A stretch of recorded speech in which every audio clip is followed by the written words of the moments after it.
think certainly if you look at the tenders that are out, particularly the embedded generation one and the dispatchable energy one, those are designed to create long-term opportunities for the private sector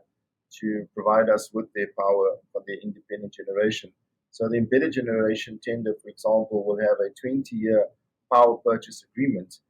which I think is very favorable, particularly for solar projects, and aligns itself very well to the National Renewable Energy IPP procurement program. Also, on the dispatchable energy side, we've opted for a long-term contract, but in this particular case, we'll have 10-year power purchase agreements. And that is because we're dealing with substantially larger projects, and we have to keep an eye on what's intended to happen with load shedding in the future, just to make sure that we don't sit with stranded assets, both as ourselves, as a purchaser of power, as well as a generator, for example, that's taken a lot of the technical and financial risk on their shoulders as well. So we're certainly mindful of the possibility that load shedding might end, and so therefore we've taken a more risk-averse approach in terms of placing those contracts for 10 years. On the demand response side, for example, we've also looked at 7-year contracts just to make sure that we align ourselves also to what we think would be the extended time frame attached to load shedding, and then to make sure that our demand response program mirrors what we think would be a realistic timeline for that.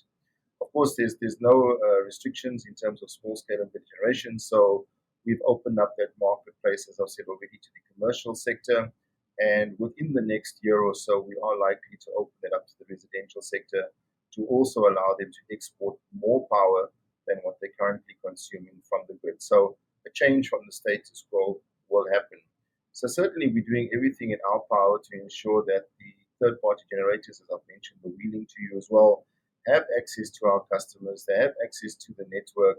and they are able to, in fact, even sell power to us. We're also in the process of reviewing trading platforms to see if we should be joining these platforms and use them as the basis to engage the market. So that's looking very likely at the moment, that we'll be choosing 1, 2, or maybe even 3 platforms, and in future bids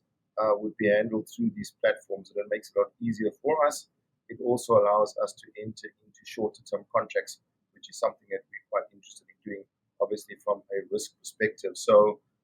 quite clearly, there will be opportunities even there for the private sector to play a bigger role, noting, of course, that the trading platform would operate nationally and possibly internationally, which means that generators within the Western Cape or the city of Cape Town